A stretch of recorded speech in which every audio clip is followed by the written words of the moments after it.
Hey partner, I'm Barry, your pocket crew chief, the very first AI-powered mechanic for sim racing. Got a car that's a little loose or tight? Just tell me how it's handling, and I'll whip up instant setup recommendations just for you. Want me to get even more precise? Snap a picture of your setup, and I'll fine-tune it to perfection. And hey, I'm not just about giving orders. I'll explain why every adjustment matters, so you can really understand your ride. I'll even teach you the science behind the setup. Ever wonder why the track bar is so important? I've got the answer. With Pocket Crew Chief, I'll make you smarter, faster, and race ready. So what are we waiting for? Let's build to win.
for a good time. Close your eyes to listen to the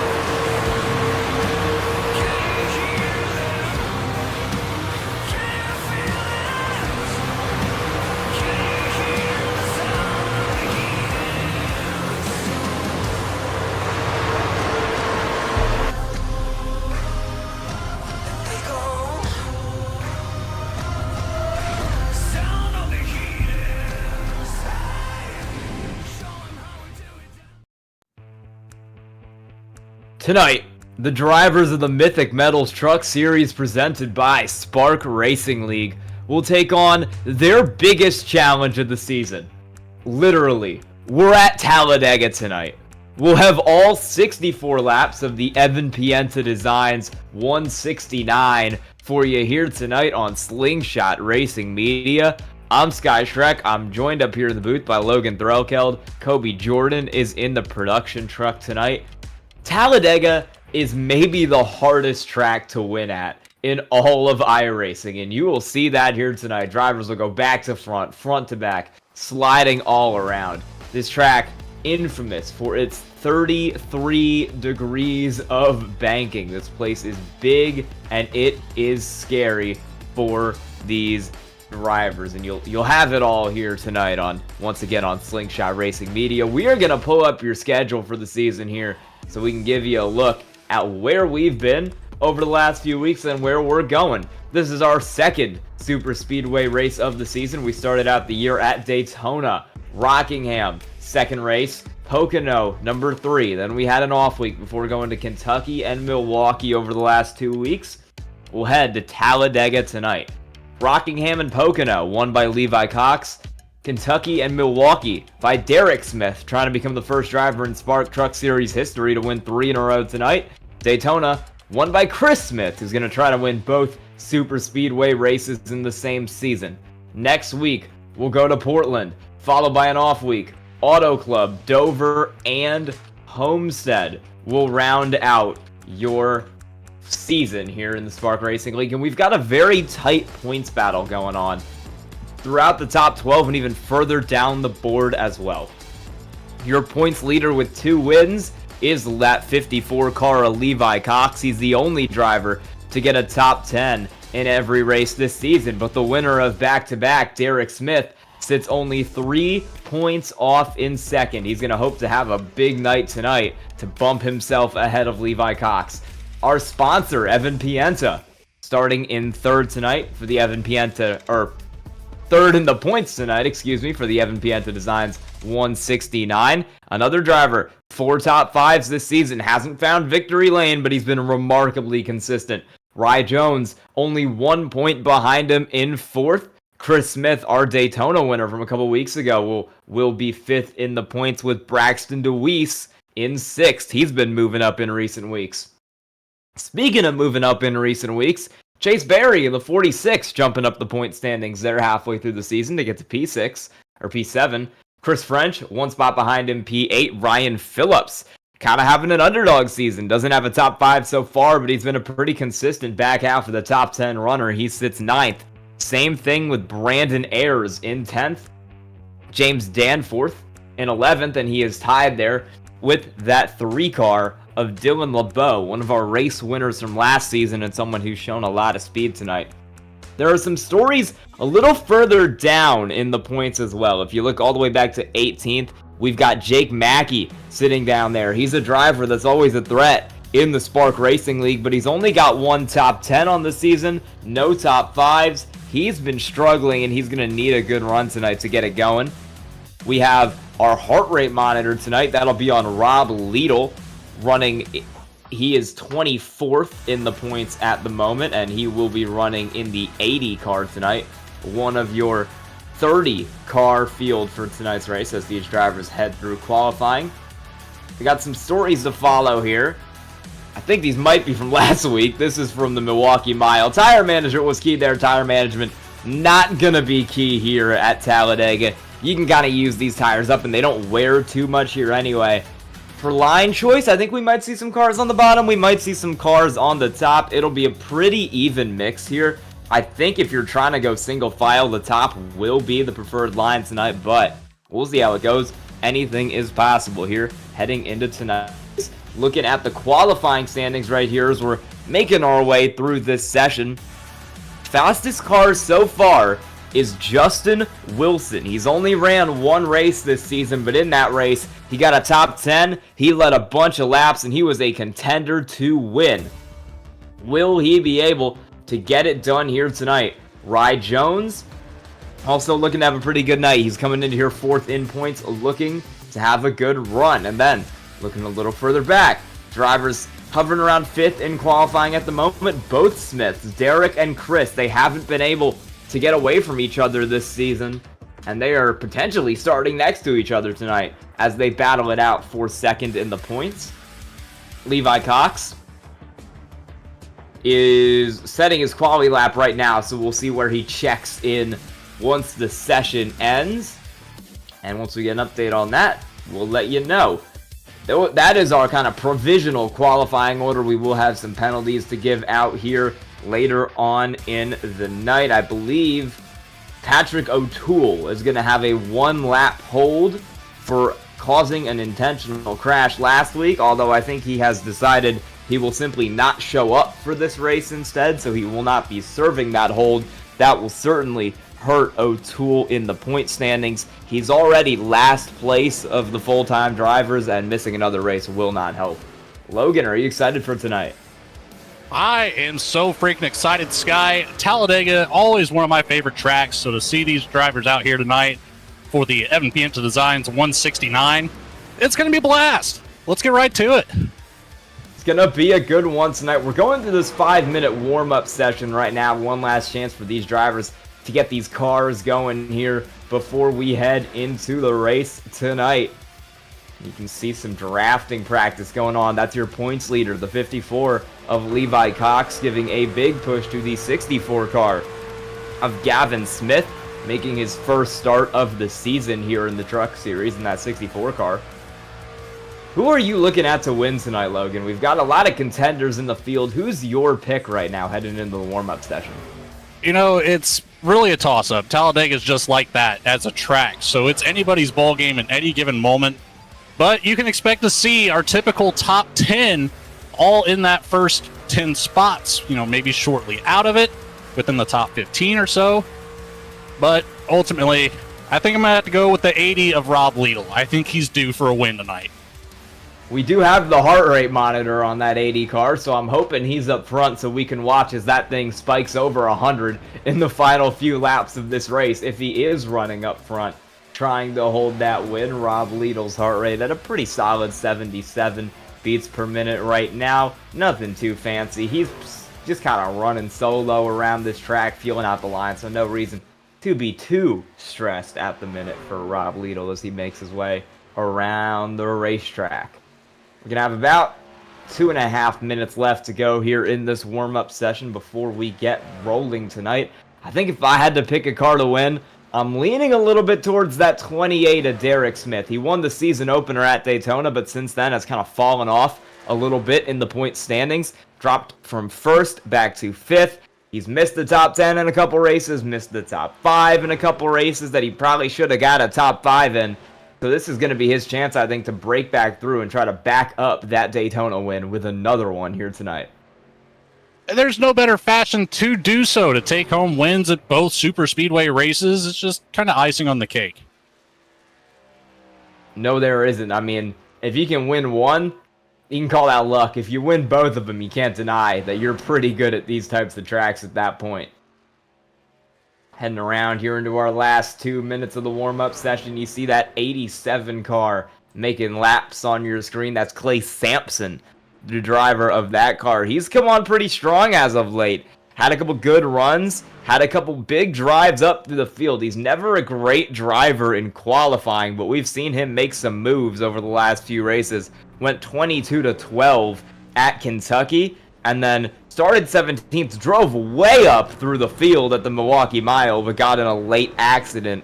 Wasn't able to maybe get the finish that he could have had there if he hadn't gotten involved in that, because his average running position in that race was 13 or higher for most of it. So definitely a driver to watch for. We're going to send you down to the national anthem. When we come back, we will have the grid and the race here for the Evan Pienta Designs 169.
Welcome back here to the Evan Pienta Designs 169 in the Spark Racing League Mythic Metals Truck Series. We're going to get your starting grid for tonight's race. On pole tonight, Justin Wilson in the 58 car. Rye Jones will run on his outside in P2. Third tonight, your points leader, Levi Cox in the 54. Steve Vest with a great qualifying run to take fourth. Second and third in points make up row 3 with Derek Smith in the 66 trying to win 3 straight. Chris Smith in the 28 trying to win his second Superspeedway race. Braxton DeWeese starts up in 7th tonight looking to move up in the points. Robert Brobst rolls off in 8th. Ellis Thomas looking for a good race in P9. Aiden Neese will round out your top 10.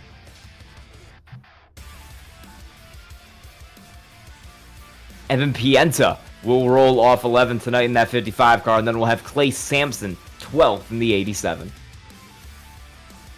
Zachary Mitchell will round out here in 13th in the 23 machine with the 80 of Rob Liedl, who will be starting in the 14th spot. Row 8 will be Gavin Smith in the 64, starting out in 15th next to the 84 of Laura Wiseman.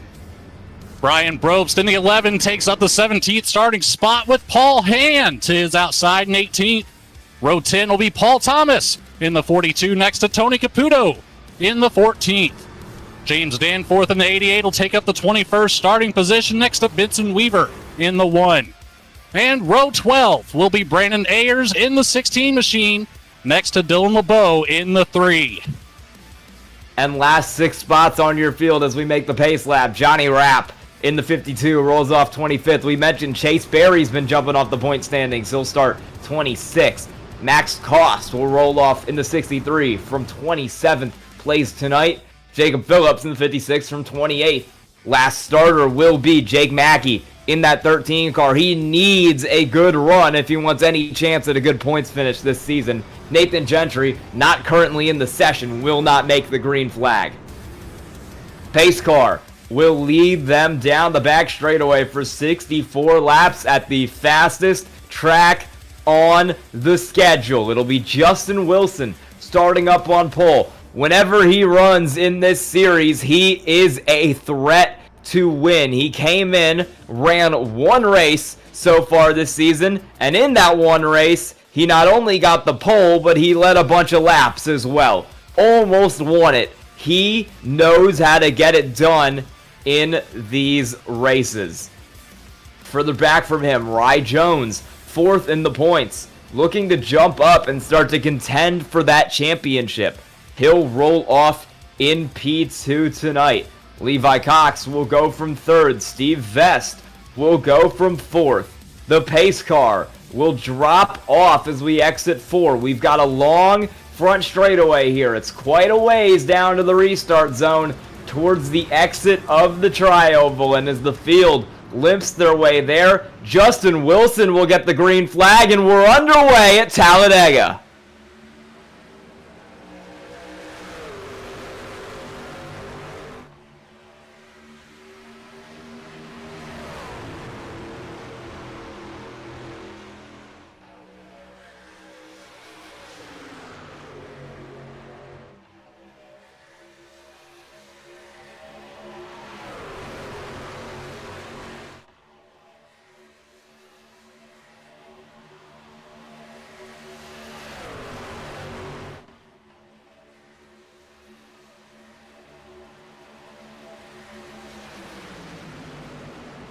Rolling off through 3 and 4 now. It's a clear advantage for that inside lane, led by that 58 car of Justin Wilson. He's jumped out to a hot start, but we're going to have a move up to the outside for Levi Cox. He's got the help from Derek Smith behind. It looks like that 54 car will lead the lap, but there's a bit of separation forming, and now the 54 will drop down to the bottom in front of Justin Wilson. I tell you what, one thing, Sky, we're going to see here tonight is potentially one of the highest change in leader races, as this race will go back and forth with that top line to the bottom line, as right now we're going to see that 54 drop out from the bottom line. He got a lap lead, so he got a bonus point. Now he decides he doesn't want to be in the mix of it, or just fall back a little bit further for some fuel-saving strategy, catch that draft, and extend the life of that fuel cell. Potentially 85% fuel here is pretty close to splitting this race in half, but I don't think it's quite there. If we have that sort of long green flag run race and we need green flag pit stops, these drivers are going to be close on fuel, especially if we use our green-white checkered here tonight. We're still pretty even. 2x2 up front. Braxton DeWeese in the 15 is your new leader of the top line up in front of Derek Smith. He's trying to push that line along with Smith and Rye Jones. On the inside line, same as where we started. Oh, now Justin Wilson will back out. So it's going to be Ellis Thomas leading that lane for now. Derek Smith is going to cut down, and he'll try to make a move up the inside on Braxton DeWeese for the lead. We've got Levi Cox in the 54 and the 58 of Justin Wilson seemingly working together here in the early runnings of this race. As you saw, he fell back, and lo and behold, that 54 came right up to the bumper there. Keep an eye on those two, but right now it's all about Derek Smith controlling this bottom line with some help from Ellis Thomas. Watch out for that outside lane. Braxton DeWeese in that 15. He's hungry, and he is charging with Ryan Jones' help. Those two are really trying to make that top line work. Derek Smith looking to win 3 races in a row. I think when Levi Cox tried to do it earlier in the season, we figured out that no one had ever done it in the Spark Truck Series before. It's time for that 66. If he can get a win here, he might be the first one to ever do it. However, the odds would say we'll have a new winner here tonight, and Braxton DeWeese wants to get that first win of the season, working on that outside lane. And don't count out that car running second on the inside. That's Ellis Thomas. He has not had a good season so far. One of the lowest down drivers in points. Doesn't have a top 10, doesn't have a top 20 even. He struggled to finish these races. This is his chance to get a good result here tonight. That it is. And again, like I stated at the very beginning of this, Talladega is anybody's ball game. So it doesn't matter where you start in this field. You always have the potential for the big one. It's not if, it's when. That it is. You always have that potential to have a big accident here, and you never know when it's going to come, and you never know where it might come from either. It could come from the front, it could come from the back, it could come from somewhere in between. You never really know with Talladega or Daytona. I mean, with Daytona, we saw a pretty clean, pretty green race for a lot of it, but it got hectic at the end as drivers tried to make their way up through the field. Derek Smith still holding that inside line, and it's a pretty clear 1, 2, 3 advantage for the top as we got a car trying to work 3 wide. That is Steve Vest in the 60, and it is not working for him at all. Nobody wants to go with that 60 car, and he will free fall all the way to the back of the pack. You know, it's very early to try to start establishing that third line up at the top, but you know, this is one thing I'm always excited for about Talladega is whenever drivers make those bold calls, and especially when we get to the end of this thing, the potential to see 5, maybe even 6 wide coming down the backstretch all the way around to that checkered line for that checkered flag. Evan Pienta has managed to get out to the lead here, really managed to work that inside line, pulled Derek Smith up, and then cut under him as Ellis Thomas dropped to the back, and we're getting a little bit crazy up front there, but we all make it work, and it's going to be the 2-car tandem of Braxton DeWeese and Derek Smith shooting out on that top line to get ahead of our race sponsor, Evan Pienta, in the 55. Aiden Neese in the 45 running up in that second line, being pushed right now by Clay Sampson. We mentioned he's had some great runs over the last few weeks. This would be another. Derek Smith switching lines every lap, it feels like, to try and find the run. So just to put it into perspective for you, Sky, it's only coming to the end of lap 7. We've already had 5 lead changes just from this battle between the inside and outside line. Just that ever so slight crossing of that front bumper. And every single time you see that, it's going to make that number go up and up. I would expect to see it nearly in the 40s by the time we're all said and done tonight. Absolutely. Another thing to watch tonight is the track temperature. It is hot tonight in Talladega. The temperature is 131 degrees. Talladega is normally not a track where you see tire wear, but that could induce some extra slipping and sliding, could make big pushes a little more dangerous here as we come down to the end of this race, and that outside line continues to roll. Evan Pienta is going to get out to an advantage on the top. He's looking to win his first race this season. He's been a very consistent top 5, top 10 driver, but he doesn't have that victory to show for it. Maybe he could get it done tonight. This could be the best chance that he might have all season. And a good push down the front stretch is going to give Evan Pienta a lap lead here, so he'll take it right back down to the bottom, get ahead of DeWeese and Brobst. And there goes Derek Smith trying to catch back up, but just not enough to get side by side into turn 1 to start using the side draft off of the 55 machine. But he'll get a couple more trucks stacked up behind. They'll be able to make a slight push down the backstretch here. Still side by side, and it looks like Derek Smith will have a little bit of an advantage here as we work down towards 3 and 4. He certainly got the run out of the corner, and he'll be dead even with the 55 of Pienta entering 3. We'll see if he's able to side draft down this long front straightaway here and lead the lap, or if Pienta in the 55 will hold out. Looks to be right now like the 66 is a little bit quicker, but Pienta has that inside line through the dry oval. That's banked just like every other part of this racetrack, and the 55 is able to retain the lead. You also saw that gap off the back bumper of Derek Smith. That didn't help at all with the push, and he's going to even lose some more ground now as we're going to lose one to the top side. Falls back 3 positions, maybe even looking to go back a little bit deeper in the field. No, he'll slot right in behind the 11 of Robert Brobst. Or Brian Brobst is the 11. I get those two mixed up every single week. I promise I'll get it one of these times, guys.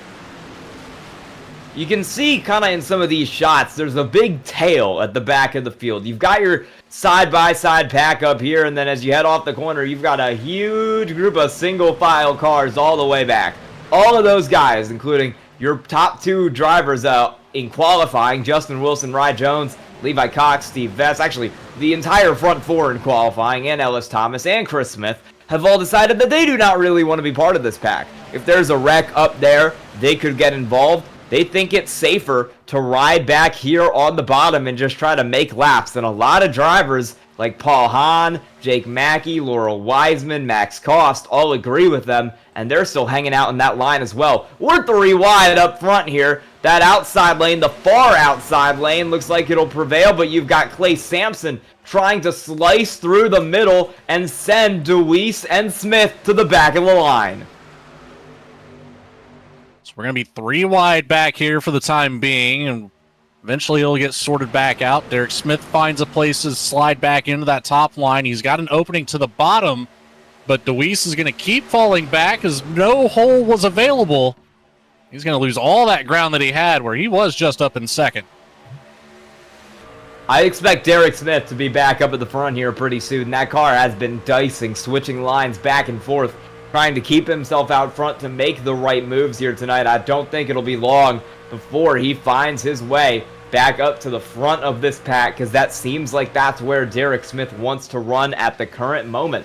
Up front, Zachary Mitchell in that 23 car has been pushed out to the lead. If you remember, on the last lap of Daytona, Zachary Mitchell was leading down the back straightaway before he went through a wild barrel roll that saw him flip about 5 or 6 different times. He wants revenge for that finish here tonight at Daytona, and he's being pushed by Clay Sampson on the outside. The 23 of Mitchell leads the lap.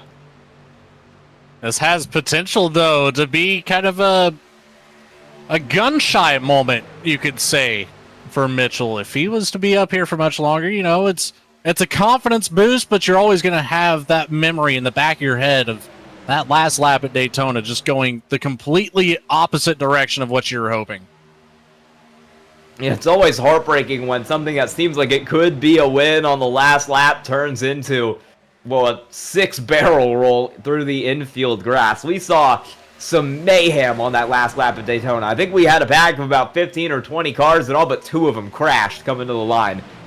I'm not saying expect something similar here at Talladega, but if there's any place where something like that will happen tonight, it is Talladega. In 50 laps, we'll find out who wins this race, and we'll find out what fashion they do it in. As Pienta continues to even it up on the bottom, Sampson thought about trying to thread the needle there through the middle with Mitchell and Pienta, but ended up not doing it. He'll stick out there And now he'll try to run the third line. I do not think that is a good idea at this stage in the race because nobody wants to come with Clay Sampson. He will get caught out by Brobst and Smith and Benson Weaver and will fall back to 9th. So again, the opposite move of what you're hoping for. However, might be his best case scenario. He came around, he got a lap led, so there's a bonus point for you, number 23. Now it's just surviving until that final lap, and then you can start really putting the pressure on. And I would say even in the last 10 laps, you really want to start putting the pressure on. But it's hammered down all out once that white flag waves. Robert Brobst and Brian Brobst are not holding back up here. They're running 3rd and 4th at the minute. You've got Robert pushing on the bottom. You've got Brian pushing on the top. Those are two drivers that also performed pretty well at Daytona. They know how to run these super speedways. They know how to be up front here, and they very clearly like to be out front here. We're seeing that right now. The second pack there is starting to form a bit of another line, and it's because I guess some cars are maybe fed up with how slowly Levi Cox was going. Justin Wilson, Rye Jones decided they were going to shoot around everybody up here, try to join this front field with help from Johnny Rapp and Dylan LeBeau. And now they're trying to go 3 wide here with this front pack. That's going to continue to slide the 87 to Clay Sampson back as he is stuck in the middle. And we'll see if these drivers who have decided it's their time to make the move to the front can get there on that 3rd lane. Here we go, Sky. This is what we want to see at Talladega. 3 wide action. It's only lap 16. Let's go. Justin Wilson leading that top line. Zachary Mitchell's going to be sandwiched in the middle with Evan Pienta on the bottom. And it's 3 wide for 4 rows. All the way back in the outside, like I said it might be, is the fastest around here. Wilson, Jones, Rapp, all clear of anyone under him. It's a 3-car breakaway from 15th at the end of the last lap to 1st at the end of this lap. Justin Wilson got it done. If that doesn't tell you how fast a race can change at a super speedway, I don't know what will. What an incredible run by those 4 drivers, and look at them now. They're just going to hug that bottom line and continue to turn laps like they were before, just at the front of the field rather than the back. Yeah, excuse me, Justin Wilson was running 13th and he got to the lead. Wilson, Jones, and Rapp were in a line from 13th to 15th and shot around 12 cars in about 50 seconds. That is how fast they can change. And Dylan LeBeau, the car who came with them in that run, has gotten up to 4th as well. He was sitting back in 16th on the last lap. Now he's running up there. Clay Sampson has found the lead of this outside line as everybody tried to go single file on the bottom. The 87 was not content. He wanted to push the top, and now he's got it to 2nd. Oh, man. Just back to 2 wide now. We got a little bit of the sneak peek of what we're going to see at the end of everything. Sampson's in a good position here to get a bonus point as well. See if the 87 can hold on with that top line. He's going to need that 23 to get back to the back bumper. Give him a good shove here out of turn number 4. And he should be able to get back clear of Justin Wilson running the bottom. That's going to be close, though. Wilson, he's got all the help he could ever ask for coming from Ryan Jones right behind, glued to that back bumper. Jones is going to have to keep an eye on that temperature gauge. That's another thing we haven't really talked about yet, Sky, the temperature of the motor in these trucks. Once you get sucked up underneath the back bumper of the driver in front of you, as this is a dangerous situation, Ryan Jones finally reappears there. That's not what you want to see. But anyways, you really have to watch the overheating aspect. That you do, it can be a bit scary there to have that car overheat on you if you're stuck behind one of these drivers. You'll have to back out, maybe slide up a little in the corner, get some new air on the nose of that car to cool the engine down. The track isn't the only thing that's going to get hot tonight. We will see some hot motors, some hot radiators, and we'll see some cars maybe back out of line to stop them from getting too hot. What's going to be their key here is, especially when you're as close as Ryan Jones is right now, is being able to get up about a half car length or down on the track of the person in front of you, just like you're seeing Ryan Jones peek that left side of the bumper down below Justin Wilson. You can get just enough air there to keep the temperature under control. But it's whenever you're coming down this back stretch here, when you get right square in line with that back bumper, that's when that temperature really starts to spike. 20 out of 64 laps completed now in this race. We're coming up on about a third of the way done. It goes quick when you're running clean and green like we are right now. The 58, Justin Wilson still leads the bottom, but it's Clay Sampson looking for his first top 10 of the season, in a season where he spent quite a bit of it running in the top 10. Currently on the outside and trying to steal the lead away with help from the 23 of Zachary Mitchell, who's seeking revenge for Daytona. Justin Wilson, Ryan Jones, Johnny Rapp, Dylan LeBeau, they have not looked back since they took over control of the bottom line. There goes Derek Smith peeking to the outside, maybe just trying to get some fresh air from behind the 11 of Brian Brobst. I got it right this time. But falls right back in line in front of the 16. He's going to retain that position in front of Brandon Ayers. Didn't give him enough time to get a run up inside of the 66. We're back to just double file action here. And we're trying to run a little bit double file at the back here, too. Cars like Laura Wiseman in the 87 kind of trying to sort themselves out back here on this top line. It looks like everybody will kind of get back in single file. The same long tail running at the back of the field. Cars who don't really want to risk getting caught up in an accident, but who also don't want to risk losing the draft, are just going to hang out in this line here for as long as it takes, likely until the pit stop. The outside lane starting to prevail. Clay Sampson with a big drop down to the bottom. He will take the lead over Justin Wilson on the bottom, and now we'll see if Brobst can push Mitchell back to the lead on the top. You saw how quickly Justin Wilson got right up to the back bumper of Sampson after he dropped down. That's that draft pocket really coming into play. I was just thinking about the back half of the field there, how they're all single filed out. They are maximizing that fuel as much as they can right now just to try to make it to that halfway mark, maybe even a little bit beyond. Every millisecond counts here at Talladega whenever it comes to pit road time. Oh, a little out of balance there back there for the 66 and the 16. Coming out of turn 2, it looked like Ayers was looking to the inside of Derek Smith. Derek Smith shut that door and nearly ended up coming down to the bottom for both of them. They made it work, though, coming out of that corner. Ayers still sticking behind that 66 there on the top, as the outside lane doesn't have a lot of cars in it. That could really hurt him as we're single file all the way back. It's just these four on the top. Mitchell, Brian Brobst, Derek Smith, and Brandon Ayers desperately trying to keep that line alive, while everyone below them is running right on the apron.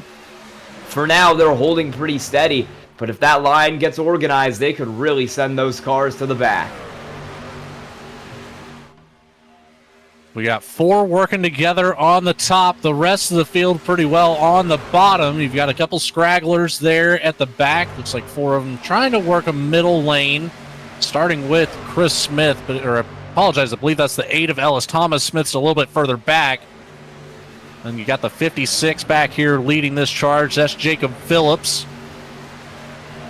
And we're going to get a little bit of movement. Chase Berry steps out of line from behind Phillips. I don't really know what's going on at the back of the pack right now. They're just kind of hanging out. They're vibing. They're having fun. Sometimes you need to jump up to the outside just to get the blood flowing again. That can kind of be what it is. You got to get complacent there, just running on the inside. You're just taking off laps. You got to try something to at least get yourself back into it. This outside lane is going to be in trouble because they are down to 2 cars. Derek Smith and Brandon Ayers have both dropped into the inside. Kind of a gap created by that 3 car of Dylan LeBeau to let both of those drivers in the line coming off the corner. And now you've just got those 2 cars who weren't in that strategy. Mitchell and Brobst running alone on the top. Pienta will jump up to join him, and pit stops now for the entire field. Oh, we're 4 wide. We might have had some speeding there, and Ryan Jones is around with Derek Smith on pit entry. The 91, the 66. Jones also does pick up a black flag there. We're going to have more stack-ups as Johnny Rapp gets a bumper from behind. He's going to be in his box kind of sideways. I don't know if the crew can work on it in that condition. We're going to take it back to the replay here as they're going to come out of turn 4.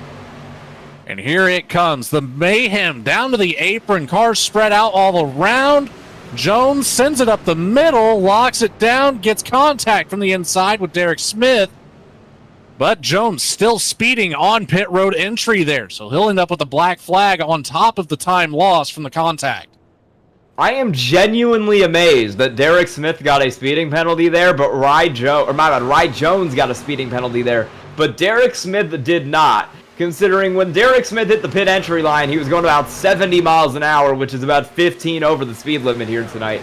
He is unbelievably lucky to not get that speeding penalty, and I think it might just be because he spun out before he hit the timing line.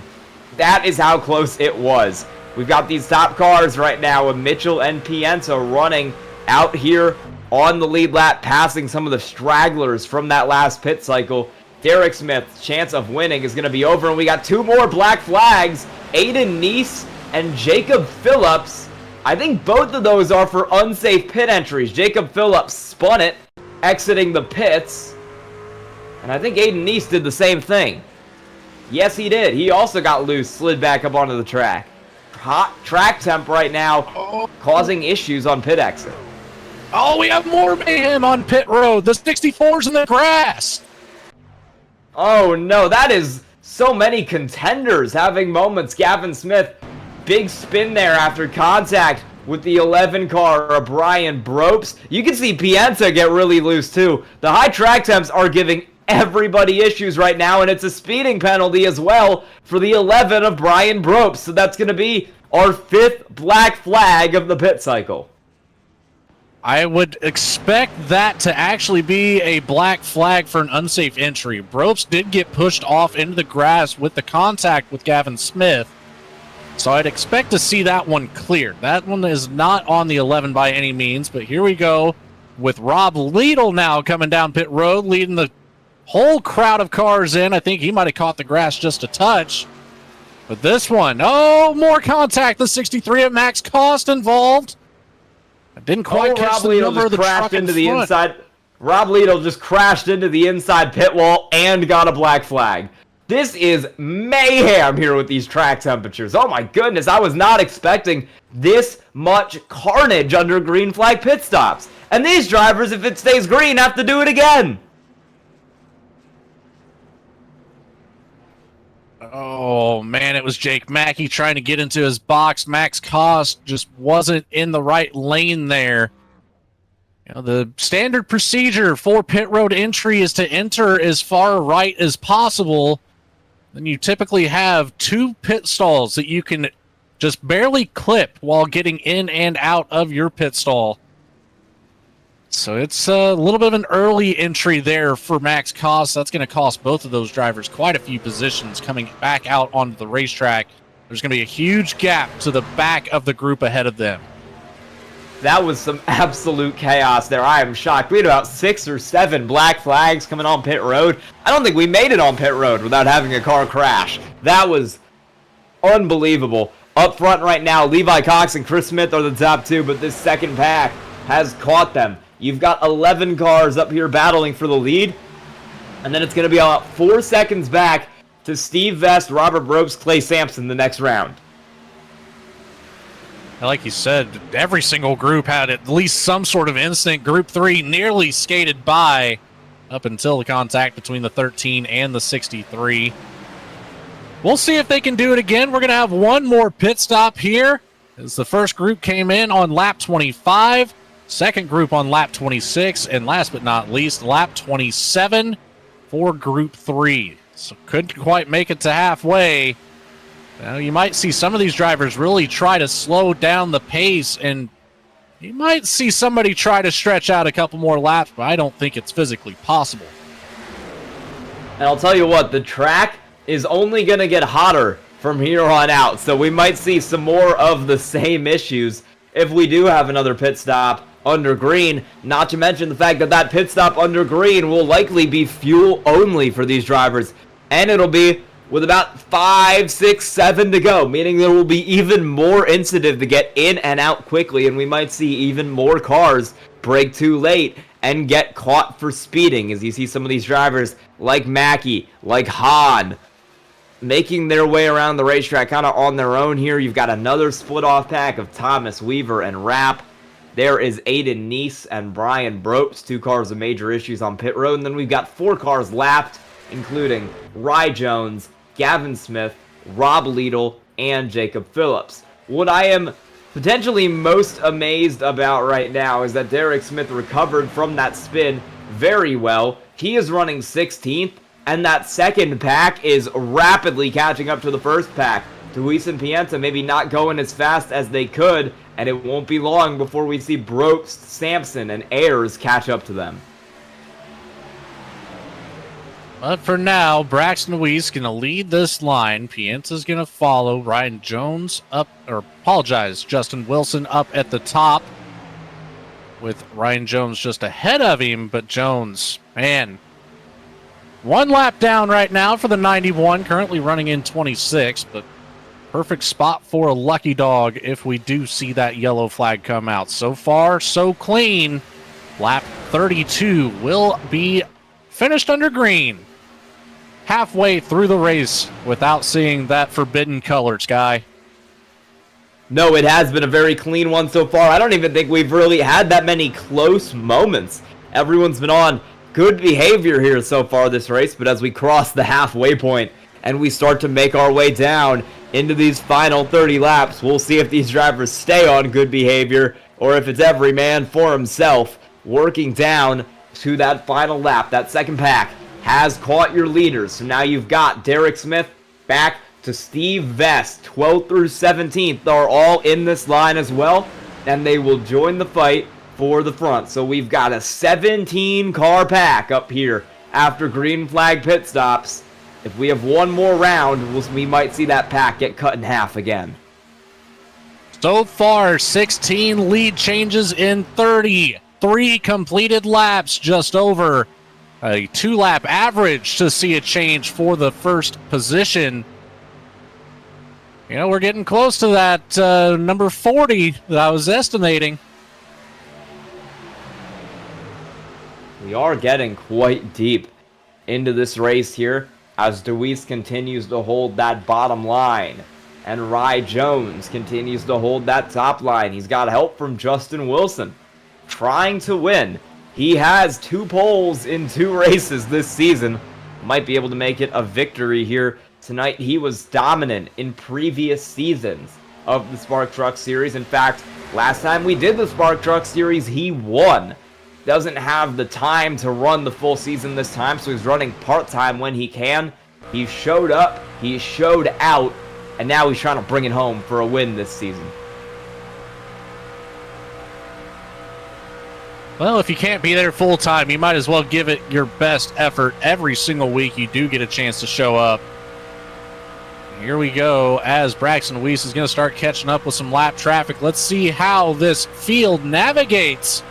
2 cars here as they're going to be glued to the bottom. Deweese has to move up to the middle. Top lane's going to give just enough room for both. That's Deweese and I believe the 55 right behind. Yes, Evan Pienta. So enough room for both of those to clear up to the top. Ryan Jones going to hang out where he is. There goes the 11. No, he's not. Brian Brobst. He's shooting to the middle now. Oh. Contact with the 55. Yeah, Doors Pienza in that 55, and he's got the 58, giving him a big shot from behind. LeBeau now joining this pack as we're still working with the lap cars down there on the bottom. We have not gotten clear of Brobst and Aiden Neese, those 2 lappers running around on the inside. This could be like Daytona, where we have some lap cars get caught up in the lead pack, and they play a role in the finish of this race. Would not be the first time that we've seen a Brobst do that coming down to the end of a run. Rye Jones will take that lead right now, or excuse me, Rye Jones is a lap down right now, so he's another one of those cars that just got lapped. Justin Wilson, despite being about 4th in line, is behind 3 lap cars who are now leading the race. Zachary Mitchell will be the first lead lap car on the inside. Coming around the front stretch here, Justin Wilson has control of lap 36. Back to the double file action. Ooh, looks like the 11 of Brope stepped out just a little bit there from the bottom. That had to be kind of a scary moment, but we're going to have Aiden Neese. He's going to control the top line now. No more, says Ryan Jones. He shoots once again to the middle. That's going to leave Neese high and dry and all by himself. Top lane, he's going to lose all that ground and watch his competitors for the Lucky Dog drive away.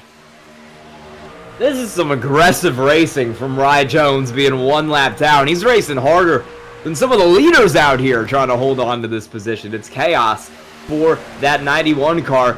It is interesting that if the caution were to come out right now, Aiden Neese would still get the Lucky Dog because those other two have done such a great job of staying on the lead lap. We'll hit the lap car of Max Cost in the 63 here in just a second, and that'll be another driver in this fight to stay on the lead lap. Lap car still leading the bottom and the top. Zachary Mitchell will take the lead of this race, and he will continue to push that 11 around. How will he navigate the lap car? He won't contact with Evan Pienta into the 58, and we are wrecking. Oh, and back up the track, we're going to get more involved. The 23 goes end over end, and there's the same ride that he saw at Daytona. Zachary Mitchell, 2 plate races this season, 2 barrel rolls. Both of them coming from the lead. Well, there's that flashback I mentioned earlier. Man, Ooh. Just this extra little tap coming from the 58. That's what really got Zachary Mitchell upset there and just shot that truck right back up to the top of the track. He had nowhere to go. Looked like maybe a bad push slightly from the 88. I don't know, maybe we could get an onboard there with the 88 one time and just see what it looks like from the point of view of James Danforth. Well, the issue was the 23 checked up massively as the lap car came closer. I thought that was Evan Pienta at first because he has Evan Pienta written on the car. That is the 88 of Danforth. And the 23 just kind of checks up about 7 miles an hour down the straightaway. Checks up that whole inside lane. The 88 gets caught out, and that is what sends this group around. And then, yeah, eventually Mitchell sent right back up the racetrack, flipped over by Aiden Neese in the 41 for our first caution of the night. Probably not the last one. I think we need an onboard there of the barrel roll that Zachary Mitchell experienced as well. We could get that one rewound and back up here on the screen. Ladies and gentlemen, if you have kids around, this is the time to cover their eyes. This is violent. Big hit to the outside wall, slides. There goes the camera connection a couple times on the roof. Oh, man. I don't know, Sky, if you've ever seen, especially with the dirt track drivers, after a spin like that, you know, that's a lot of blood flow directly to the head with all the centrifugal force. And I've seen some guys come out of that with some pretty nasty black eyes.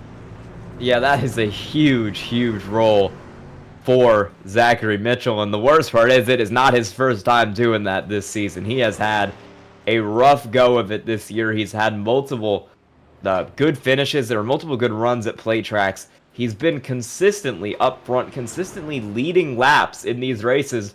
And the craziest part is, apart from this, he's a pretty clean driver. He has 13 incident points this season, and 8 of them are in blowovers. Yeah, that, I can't say that we've seen Zachary Mitchell involved in too much other than these big wrecks at super speedways. No, he had the least incident points out of any driver who has ran at least 3 races this year. And I think he actually still will after that accident. Yeah, that, man, I just hate that for a driver, you know, especially as somebody who loves super speedway racing. That's always the biggest defeat of a schedule, is whenever you have a bad race, such as Daytona or Talladega, either one, but to stack two of them on top of each other in a season, you hate to see that for the 23. Yeah, especially when he's been so fast at these tracks week in, week out, and he just hasn't been able to do what he needs to do to get it to victory lane. He keeps just ending up upside down multiple times in a race. It's not fun for that 23 car. You want to get some momentum going, but it can be hard when you've got those problems. We've got a different Evan Pienta Designs car starting up front now, except this time it is actually Evan Pienta. That is because we have seen pit stops from the entire field. I think everybody will be good on fuel right now, but looking at this, Pienta, Brobst, and Clay Sampson, when they all made the move down pit road, they came down and they put fuel only in the car. If you look a little further back, Tony Caputo, I think, put 2 tires on it. Everyone else, Chris Smith, back to Paul Thomas, came down and put 4. Everybody else, that would be Dylan LeBeau, on back, have come down again this lap to top it off with more fuel to ensure that they are good to the end. So I think everyone from about 13th on back should be good. Everybody on up should be good if they save a little. If we have a green-white checkered, that'll flip everything around.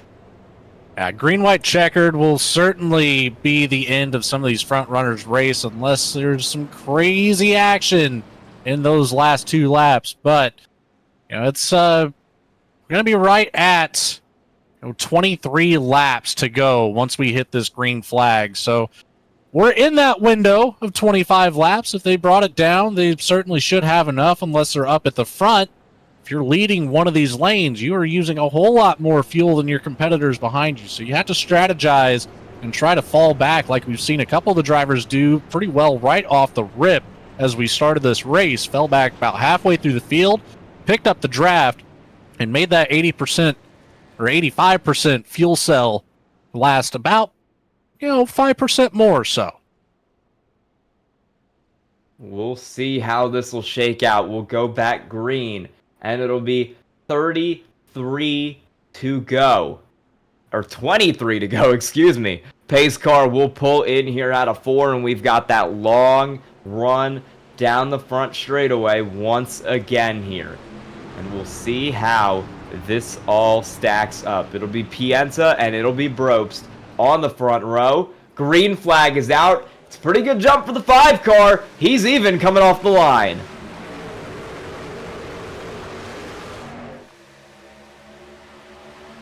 And I have a couple of the drivers at the back of the field that are stuck in that single file line down at the very bottom. They're going to step out and try to work across on the top lane, try to catch back up to the rest of the field. 3 of them back there should work together pretty well. I'd expect to see them catching up to that 16 of Brandon Ayers in about 2 or 3 laps or so. But right now, Evan Pienta in control of the bottom.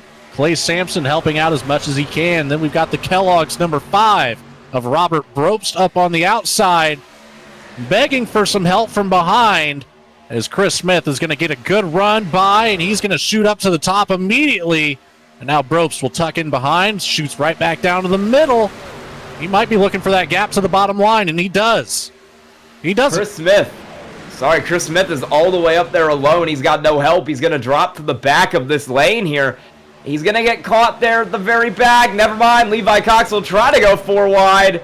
He will end up pulling up behind the 28, but those are 2 cars losing a lot of time. And now we've got some drama up here. Brobst, big loose on the bottom. We're working 4 wide out of that corner, trying to get all that sorted out.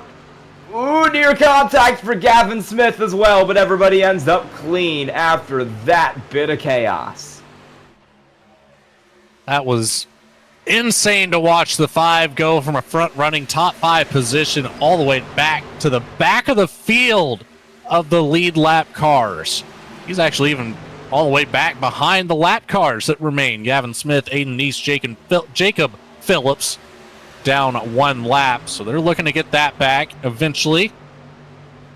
Up at the front, Ryan Jones has made it back to the lead lap, and now back to the lead with help from Dylan LeBeau on the top, but he's going to drop it down in front of the 55 of Pienta and Clay Sampson. That bottom line looking to work together here, but they've got 5 on the top, and it's going to be a big push. Here goes Dylan LeBeau.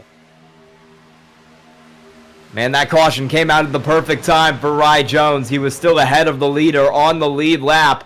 Him and Brian Brobst both got their laps back and are now both able to race for the win right here tonight. That inside is prevailing a little bit right now. You've got Ryan Jones, Evan Pienta pushing. Clay Sampson back in third. Meanwhile, on the top, it's LeBeau, it's Ayers, and it's Smith making that line go. Good run right now for Laura Wiseman as she's up in 6th. Top 10 for the first time tonight for her as she's the 4th car on that inside. But there's a bit of a gap forming between Wiseman and Caputo, and that could hurt that inside lane. So an update on our one caution here, Sky, that was blamed on the 23 of Zachary Mitchell for that initial checkup. So that incident point will go on the record for him. Nothing for the 88 of Danforth.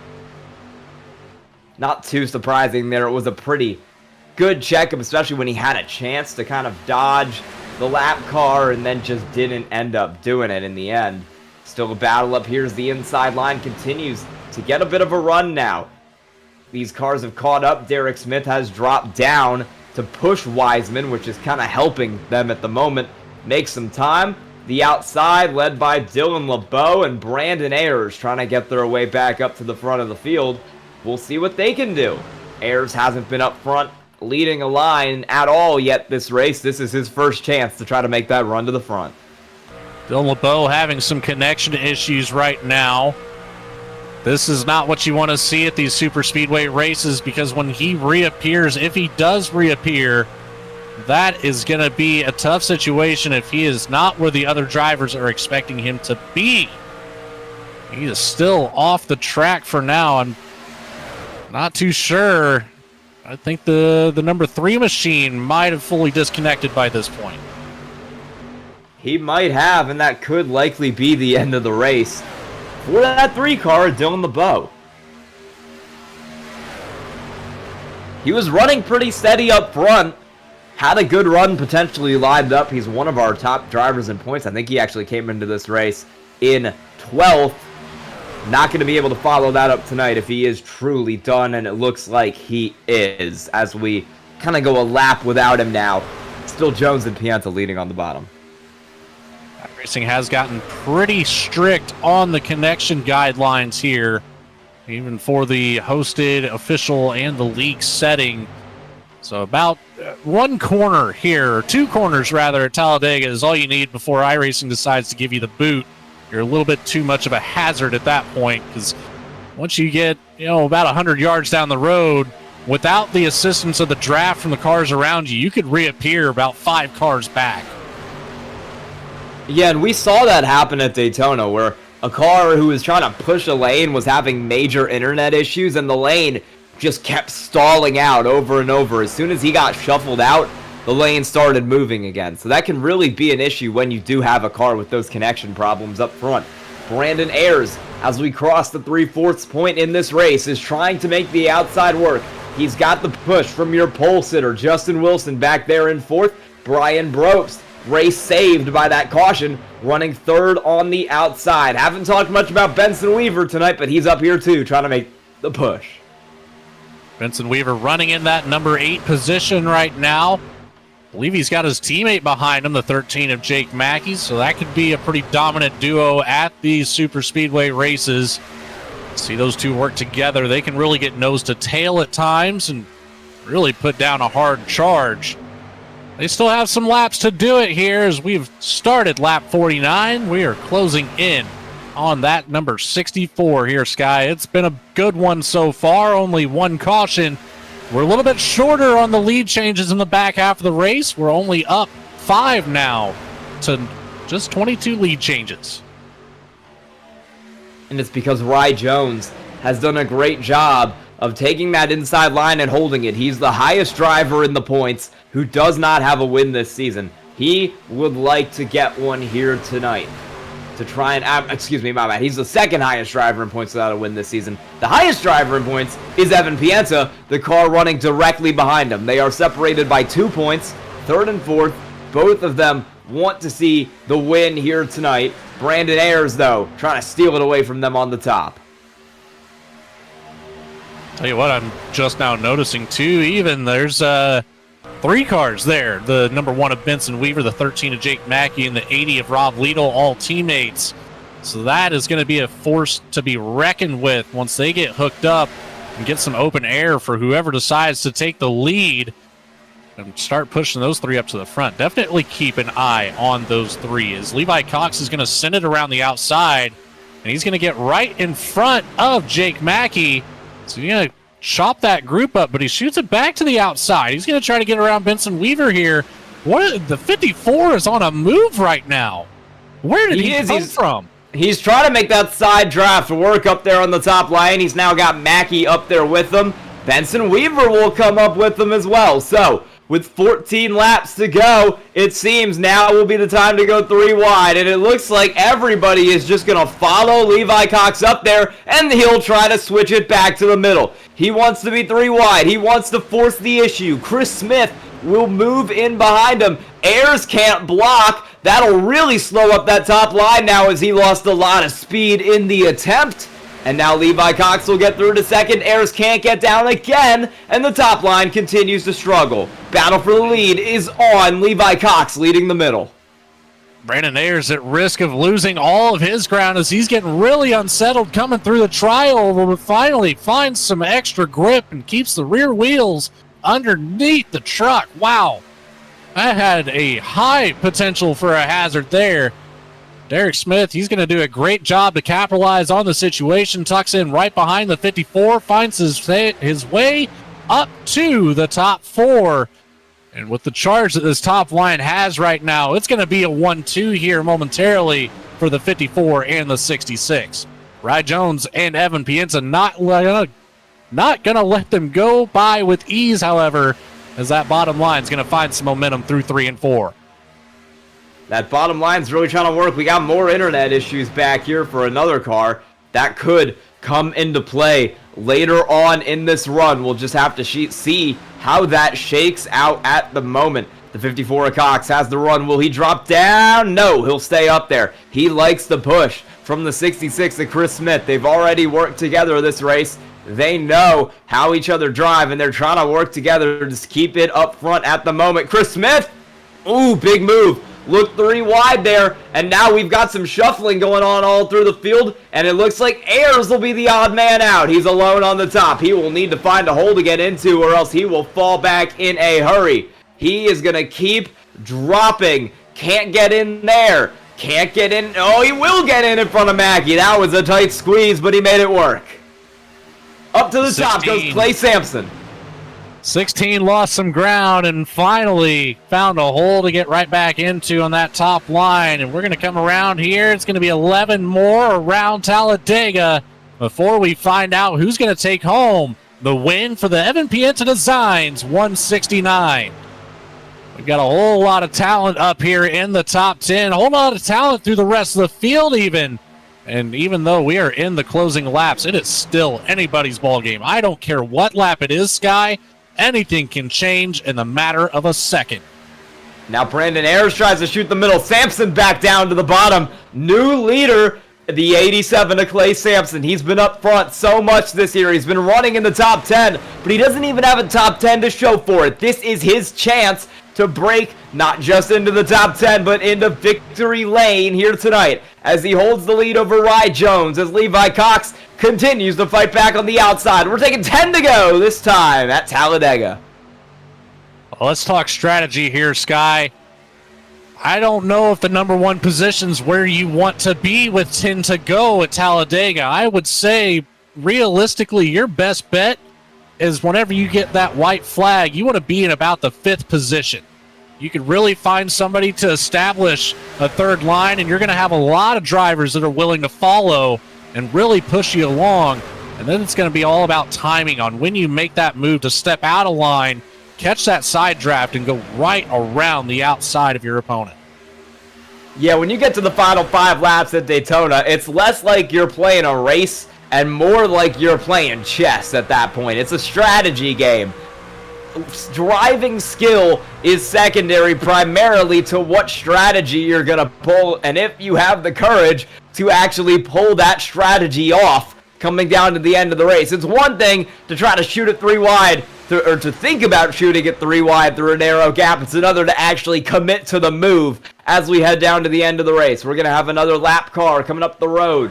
That is the 5 of Robert Brobst all alone out there. We'll see if he plays a role in this fight at the end of the race. Clay Sampson's on the radio trying to figure out which way he's going to go, how he can get around that 5 car as they continue to get closer. It looks like he'll stay tucked to the bottom. Sampson will jump up, and the whole field should get around him. That's good race etiquette on part of the 5, as well as the 54 entire top lane, giving room. But Sampson doesn't get back down to the bottom. Ryan Jones, he's going to get around. Oh, it's a big one in turn 1. Benson Weaver's turned around right in front of the 80 teammate, Rob Lidl. And Brian Brobst got turned around after the caution was already out. So that's some damage on that 11 car that was running up in 4th as well. We're going to get a replay of what happened to Benson Weaver first. They were 4 wide down the straightaway. That was never going to end well for that car as they tried to make it around the lap car. You saw Pienta and Lidl flood through the middle. Or my bad, Danforth and Lidl flood through the middle, and it all just stacked up into the one of Benson Weaver and Rob Lidl up there as well. If you go a little further up the field, there was a big moment for Brian Brobst as well, off of some contact from Clay Sampson in the 87. That sent the 11 around and into the wall. Not that much damage, but it was still a hit. Every bit of aero damage that you get here will hinder your racing ability at Talladega. It doesn't matter if it's a light scrape, any small bend in the bodywork of these trucks, you will lose mile an hour. So he will have to get that repaired if he wants to have any sort of a chance to take home a win here tonight outside of a big, big wreck after that white flag waves. I want to see if we get fuel stops here. That is going to be interesting. Are you planning for the potential overtime and coming down to take fuel here? Or are you just going to send it to the finish on what you have? Because if you pit 18 laps ago, you should be able to make it, although, is Levi Cox out of gas? He's slow. He might be out of fuel. I think he is. He is almost at a completely... Oh, now he's got it. Now he's got it going. Okay, so he's got it back going again. Looked like he might have been out of fuel there for a second. We've got some cars ducking down pit road, but very few takers. It looks like actually we have 2. Brian Brobst and Chris Smith will duck it down pit road to top up on fuel, and they will be the only ones to do so. Benson Weaver actually as well will come in now. He was late catching up to the line.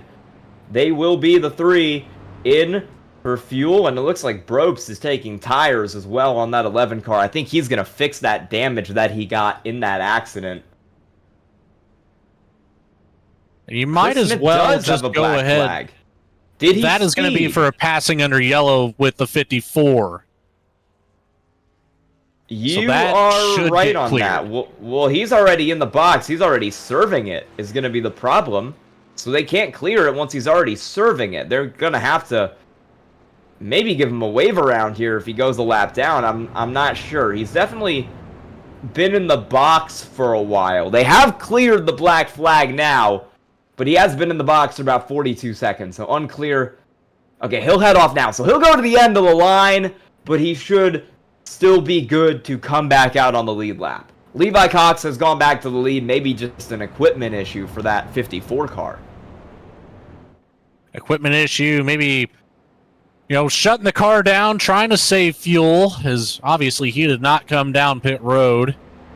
Had no intentions of coming down pit road, so I'm not sure what happened to the 54 there. We'll give him the benefit of the doubt, but he will retain the lead here. Justin Wilson will be starting side by side with him. Ryan Jones, who's been bad fast all night, starting out in third on this restart. Evan Pienta in the 55 in fourth with the 87 of Clay Sampson in your top five. It is going to be an absolute mad scramble down to the end of this race here. You are going to see some stuff that you've never seen before as we make our way down to close out this race tonight. It is going to be a fun one here from Talladega. Looking like we will go back green with 4 laps left on the ticker. We got 1 green-white checkered if we need it. I think a lot of these drivers up front are looking at their fuel tanks and hoping we do not need it. Lights on the pace car are going to go off this time, and we are going to get ready to go from Talladega. You know, this it might be very, very close on the fuel. I think with the pace laps here still counting as laps being turned, we're saving fuel. I wonder if we do end up utilizing that green-white checkered, if that will actually have an effect. We might hear some spitting and sputtering from these motors coming across that finish line. We might for sure. It'll be a very, very interesting run here down to the end of this race, and I'm so excited to see how this all plays out here over the final few laps. Levi Cox and Justin Wilson will make up your front row. In the second row, you've got Ryan Jones, who's led so many laps this race. He's going to be next to Evan Pienta, your race sponsor of the Evan Pienta Designs, 169. Back in fifth, Clay Sampson. He stayed up front. He's looking to finally get that finish that he wants. James Danforth in sixth. He's been in some incidents tonight, but he hasn't let it slow him down. Laura Wiseman shot up to the front towards the end of that last run, and she sat pretty steady in fourth on the inside lane.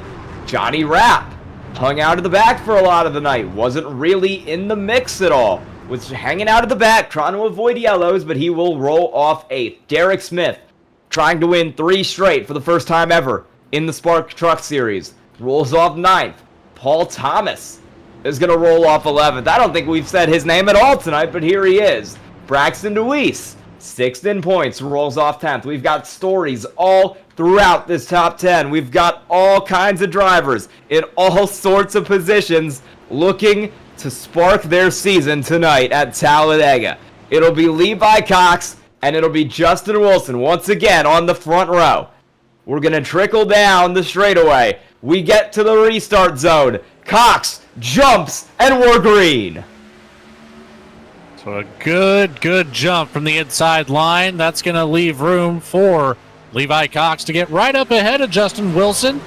Evan Pienta, they're going to fall down to the bottom, leave Pienta out there all by himself. Brandon Ayers trying to catch up, give him some sort of a help. But he's 3, almost 4 cars back from that inside line. But just wait, that momentum will come into play. Watch the side draft as you'll see him start to battle a whole lot closer. Wilson steps out. Big push from Pienta. You're going to see a lot of big pushes here. No one is lifting for these last 4 laps. It's foot to the floor all the way around. This is the only situation in which you're going to push someone in the corner. It's 3 to go at Talladega for the lead, and the 58 almost steps out there. That loose moment is going to give a run back to the inside, and as we head down to the line with 3 to go, your leader will be the 54 of Levi Cox on the bottom. He's being pushed by the 91 of Ryan Jones. No one's really stepped out 3 wide yet, but it won't be long. Braxton DeWeese looked like he tried to, or maybe got a little outside of the realm of grip coming across the tri-oval, as he's fallen back quite a few positions. That 15 now finds himself holding on to top 20 and watching the competition drive away, as now we've got that third line really starting to form. It's led by Brandon Ayers up there on that top, but it's going to suddenly dissolve. Only Johnny Rapp stays behind. I think DeWeese just made the move too early. He was expecting more cars to come with him, and no one really did. Now Ayers will lead that top line, and he actually has help. Pienta looks high, but he's not able to get clear. He'll stay in line. 3rd in the middle now as Ayers continues to try to work the high side. We'll see if he's able to catch him, but he's got a lot of help working behind him. He's got Rapp, he's got Chris Smith, your Daytona winner, all trying to get to the front as we head to 2 to go, and there goes Levi Cox into the fence and over. Huge accident, it's the big one with 2 to go at Talladega. Ryan Jones involved, DeWeese involved, Ayers in it, Rapp's in it. I think the list is shorter if we go through who isn't involved. That is your points leader, your race leader, winner of 2 races this season, around with 2 to go and barrel rolling down the backstretch.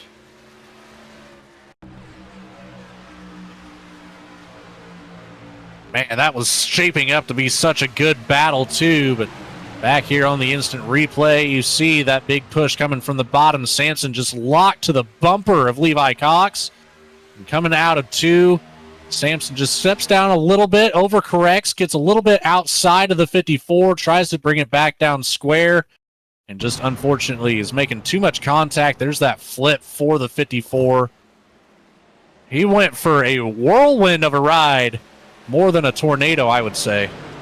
I'm impressed that car is still driving, honestly. He's limping it back around here. Still going about 150. It's huge damage for a couple of cars. Rye Jones got sent head-on into the outside wall in that. That'll end his chances to win tonight.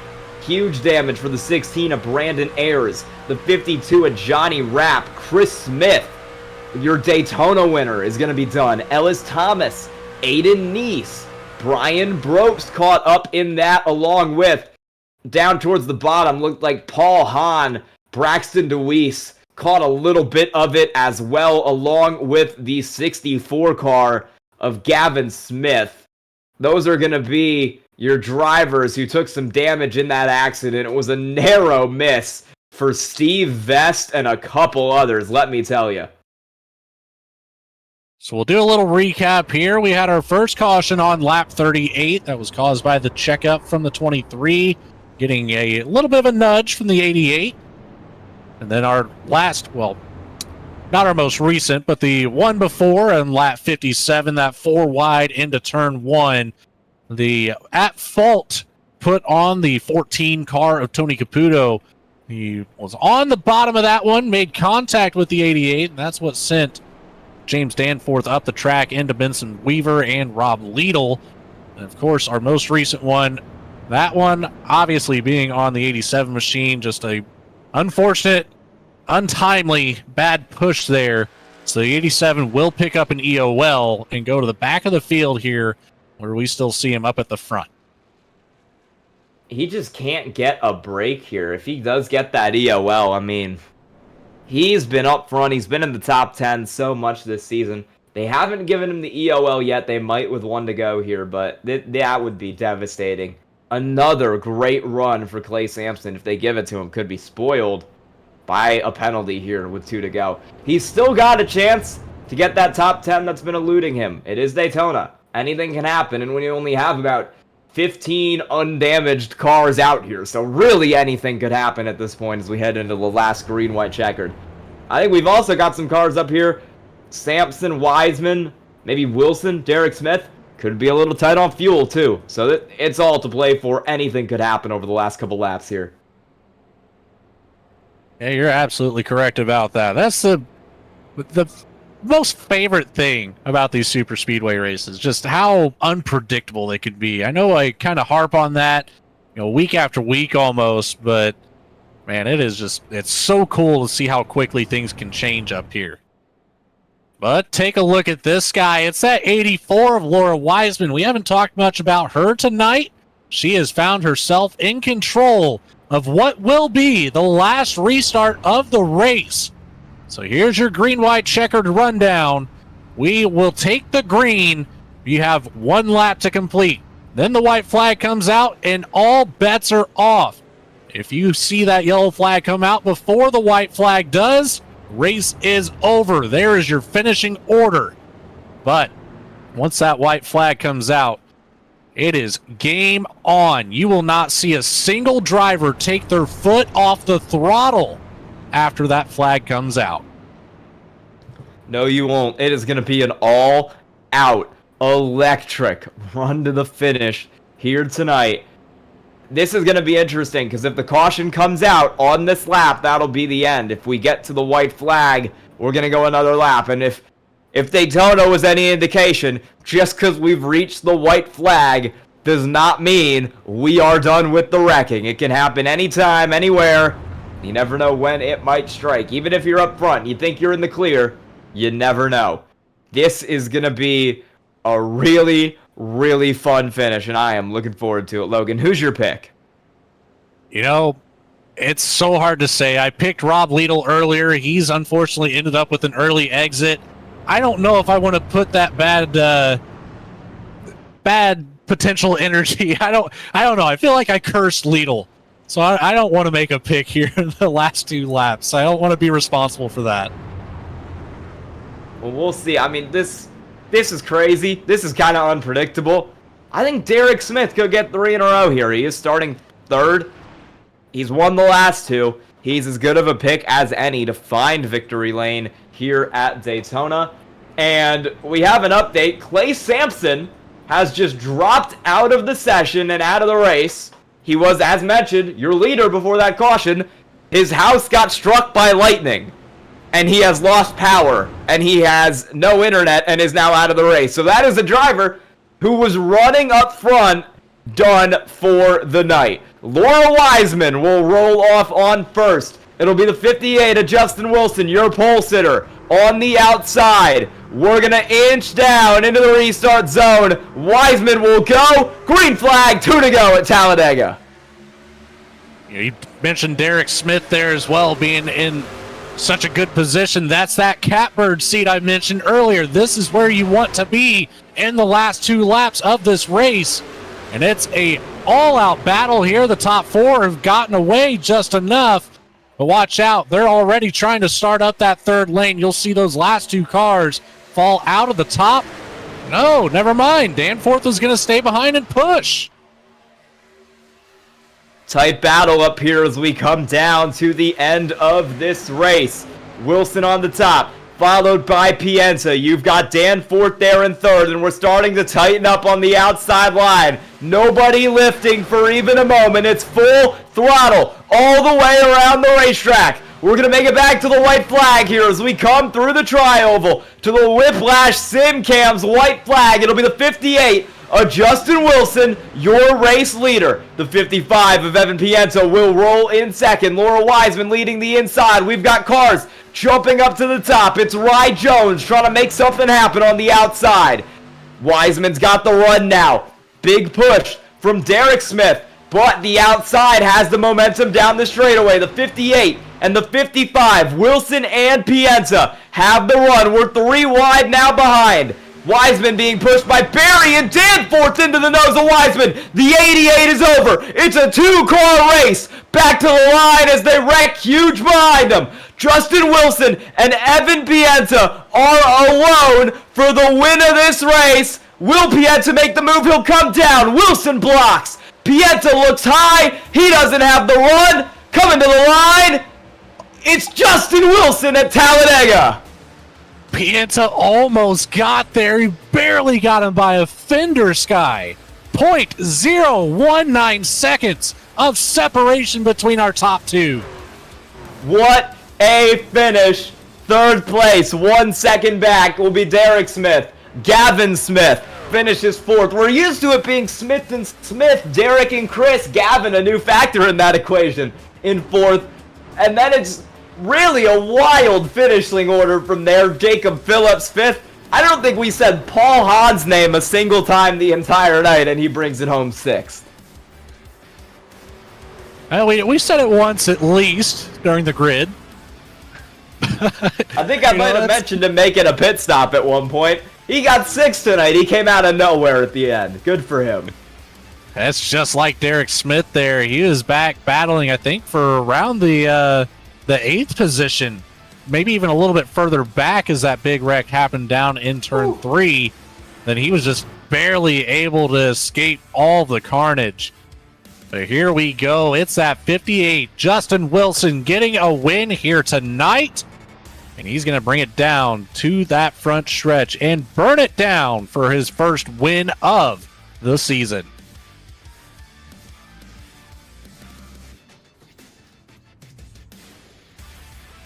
And after tonight, Evan Pienta, the only driver left with a top 10 in every race this season. 6 for 6, as Justin Wilson, in his second start, with his second pole position, gets his first win.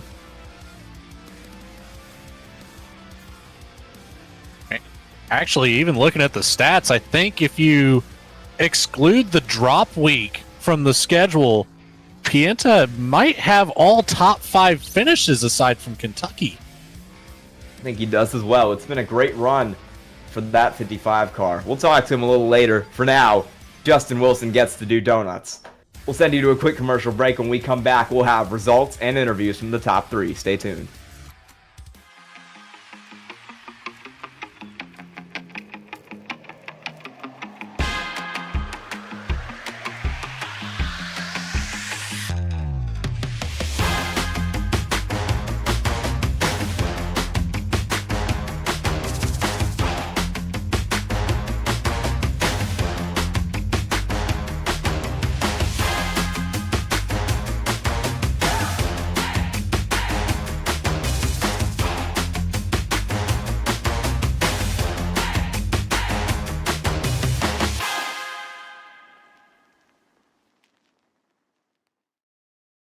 Hey partner, I'm Barry, your pocket crew chief, the very first AI-powered mechanic for sim racing.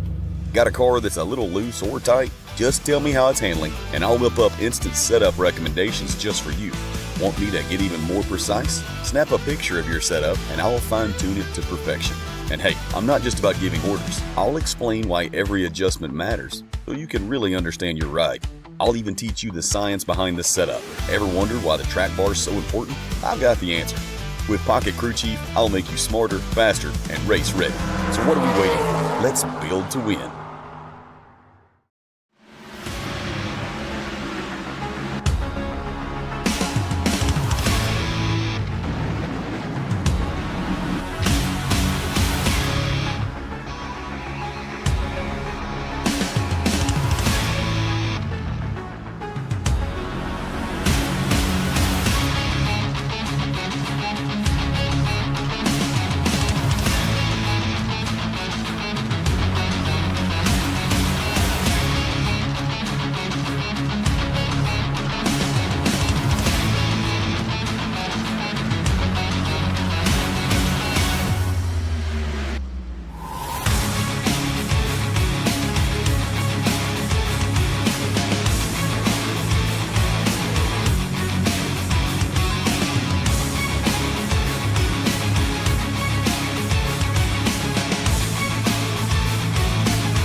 Welcome back here to Talladega. You got Justin Wilson there, your race winner. We're going to get a quick look at your race results here while we wait for everybody to get into the booth here for tonight's interviews. We can tell you the winner was Justin Wilson in the 58. Evan Pienta, so close, brought it home P2. Derek Smith, third. Gavin Smith on debut brings it home fourth. Jacob Phillips, fifth. Paul Hahn out of nowhere to finish sixth. Ellis Thomas, P7, Brandon Ayers, P8, Johnny Rapp, P9, and Benson Weaver, last car in your top 10. Jacob Phillips will be your biggest mover of the race as well, with 23 positions gained after starting in 28. In P11, it's Jake Mackey, your second biggest mover, up 18 positions from 29th.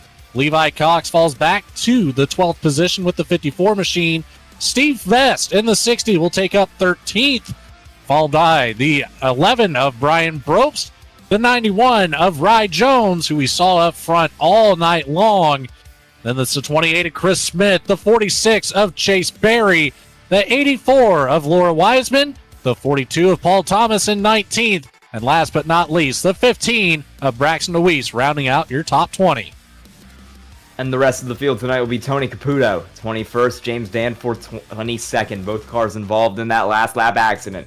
Robert Brooks finishes 23rd in your nod finishes tonight. Clay Sampson, house struck by lightning, DNF. That is one I've never heard before. Aiden Neese, 25th. Rob Liedel, house also apparently potentially struck by lightning and lost power, 26th. Dylan LeBeau, 27th. Zachary Mitchell, 28th. Max Koss, 29th. And Nathan Gentry, 30th tonight. We're going to call into the booth here your race winner. That'll be the 58, Justin Wilson. How's it going, Justin? Yes, sir. Big win at Talladega in your second start of the season from the pole. How does it feel? Man, it feels good, man. I'm starting to think I'm getting pretty good at these super speedways, man. Yeah, you got the win right there. What was the secret there was it just staying up front all race? Honestly, it was just putting ourselves in the right spot. At the beginning of the race, I kind of just rode in the back, kind of feeling the field out. It seemed like it was pretty tame, so generally if I see that, it's time to go to the front. So that's what we did. We worked good as a team to get up there and get in that position. Just kind of got chaotic at the end, though, and then it was just every man for himself. Yeah, you got a good result tonight. It's your second pole in the second race that you've run this season. How do you manage that? Pure luck. I mean, I don't think I've ever gotten a pole racing in a super speedway before. I've always been really good at racing them. The last pole, I had a buddy of mine, while qualifying was going, show me a lap around the track, and I just mimicked what he did and somehow got the pole. So, honestly, it's really the people around me that kind of make it happen. All right, well, you got the win here. Do you plan on showing up to any more this season? No, I was just kind of, kind of here and there. I kind of don't race much anymore, but I try to, like super speedways and stuff where you can kind of help teammates out, and a race here and there, just to kind of scratch the itch. We kind of go with that. There you go. All right. Anyone you want to thank tonight? Man, of course, man. Thank you guys for putting the show on. We're teammates in a way, if you think about it. I thank Randy for race control, man. Just all of Spark in general. Ryan was working with me there at the end. Kind of bummed out he got kind of hooked there in that second to last wreck, and all the Payday Racing guys, man. And really just everybody. Good group here. All right. Congrats on the win tonight, Justin Wilson. And now Logan is going to stand by with our second place finisher in the Evan Pienta Designs 169. It's Evan Pienta. Congratulations, Evan Pienta. You got P2 here tonight. Little inside joke to start that one off. Buddy, you almost had the run around the outside of Justin Wilson coming to that final, just crossing that finish line. Did you think that you were going to be that close? Did you think that there was anything else that you could have changed in that last run to take home the win tonight? No, I mean, well, yes, but I just think I was committed to being behind Justin those whole last few restarts. We kind of started nose to tail, because I know Justin's a good car, and so I just thought if we could kind of get out and clear ourselves and kind of be able to control there. I mean, the preferred spot you want to be is second. And then on that last lap going into 3, it was kind of one of those things where I was hoping that we could make it off of 4, and then I could make my move there because I had my teammate and James behind me. But then it was kind of one of those things where we thought, all right, if we can make it cut down clear, and we can all 3 get clear, I don't care if Justin's still in front of me, then I can make the move after that to go to the high side. But I think I don't know what happened behind me. I still haven't seen a replay. If he just got hooked or something, but all of a sudden I saw everybody spinning behind me and Justin, and then at that point it was kind of try and get back up to him as much as possible, and my mentality was the usual play is what I did and go to the outside, but do that right away. And I probably could have done, if I did that, maybe I had a chance to get him at the line, but it was more of a fake down low and then kind of get him back up top, and I just kind of hesitated a little bit because I didn't want to hook him coming back across.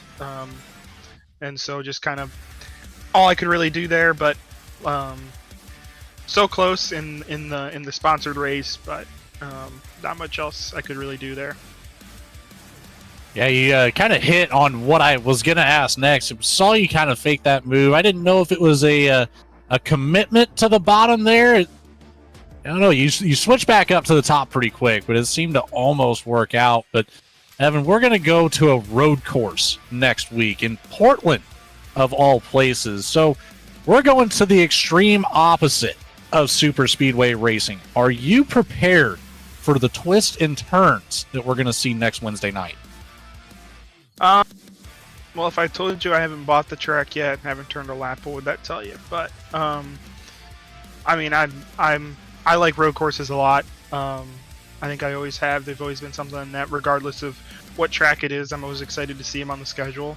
So I think what I might do right after this is, after this and talking with the guys, hop in a session and run some laps there and get acclimated to it early. But I don't know. I feel like I said last week, I think I feel okay on road courses. I'm definitely not the best, and it depends on who shows up and who. It kind of depends on the road course too. But I feel like if I can, you know, I've said it before, if I can just contend for top 10s and maybe top 5s, I'll be happy. So that's kind of all what I look forward to going into next week at Portland.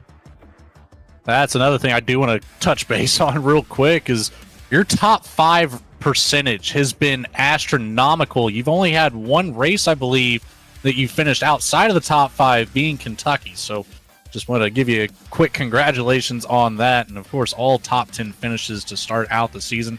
Hopefully we'll see you keep the momentum rolling here, Evan. But for now, who do you have to say thanks to for your second place finish here at Talladega? You guys, obviously, for putting the broadcast on. Everybody who puts on Spark, all the leads that they do, all the admins there. My teammates over at F. Scott Motorsports, like I said, James and Tony, I know they were both having really good runs. Both of them, I want to say, have been improving in their racecraft and stuff astronomically these past few seasons. And Tony, in particular, this season, I think has grown a lot from the start of the season. And so just to kind of see them contend, it's not the finish they wanted, but just to see them contend is really cool. Got to give a shout out to my crew chief, Nick, for being in my ear, kind of helping me guide and when to pit and stuff, and his process and thought process on that. Everybody at the IUPUI gang, Epic Machinery, Evan Pienta Designs, like I said, good to get a car on the podium in the sponsored race, and yeah, my family. Awesome. Well, again, congratulations, Evan Pienta, P2 tonight. Go celebrate, buddy. Thank you. We're going to take it down right back to Sky Shrek, who's standing by with a name that we're getting very familiar with up here in the Slingshot Racing Media booth, and that's going to be our third place finisher, Derek Smith. Hey, Derek. Hello. Good finish tonight, P3, but it's not a win. You weren't able to get your third win in a row. How does it feel? Well, I kind of figured with Talladega this was going to be a wild card to get a third win. Kind of sad I didn't get it, but at the same time, I mean, I still had a lot of fun. Getting a third place here is pretty nice. And in terms of the points, I know Levi finished a little farther back, and a lot of my closer competitors, so that helps out a lot in points for us. And we can head Portland next week and do a good job there, hopefully. I love road courses, so big into road racing, so not sure how I'll compare to the other drivers, but I feel like I'd be confident there at Portland. You should be up maybe in the points lead now after tonight. When you saw that wreck happen in front of you on the last lap there, what was your reaction? Oh my gosh. Well, I kept my phone in it, obviously. It's Talladega. But I just remember they were wrecking on the right side of me, and I think I hit James Danforth. I saw the replay. Oh my goodness. He completely Tony Stewart it into the wall there. I hope he's okay, and hopefully the medical team will check him out, but holy crap. That was a big wreck. I had never seen much like that in a while here on the sim. And but yeah, we were able to save it on the apron there. Keep the foot in it, not lose out a podium position, and yeah, just got kind of lucky there. We picked the right call pretty much right there. I do want to ask, how close were you on fuel? Because you ran at about 30 laps at the end. I had think I had about 2 gallons to the end at the line, maybe 1.5. So, yeah, that's like 2 or 3 laps I had on fuel. All right. Anyone you want to thank tonight? Yep, I'll thank my mom and dad once again. Always supportive, and you know, that's about it. All right. Congrats on P3 tonight, Derek Smith. All right, thanks. Well, we alluded to it a little bit in these interviews, but next week we're going to Portland. That is going to be a very exciting one. Logan, tell us a little bit about it. You know, I'm kind of in the same boat as our second place finisher, Evan Pienta. I have yet to buy the track, so I have no experience there. I am going into it completely blind, but if I can tell you one thing, road course racing in these trucks is a blast. I don't care where you go. It could be Sebring, it could be Watkins Glen, Sonoma, any of those road courses. It's going to be a fun time. So I expect to see a great race out there. I'm not sure what the setup is going to be. Typically at our road courses, you don't have any caution flags come out unless it's just a complete track blocking incident or a competition caution. So we'll get the rules of that laid down when we get into it next week. But for now, we got a couple days before we get there, and a lot of preparation to do for that one, Sky. All right, well, if you enjoyed tonight's coverage of the Evan Pienta Designs 169, be sure to like and subscribe, and you can catch next week at Portland. Same place, same time. For everybody behind the scenes at Spark Racing League and SRM, for Logan and Kobe up here in the booth with me, thank you all so much for watching, and we'll see you at Portland. Have a good night.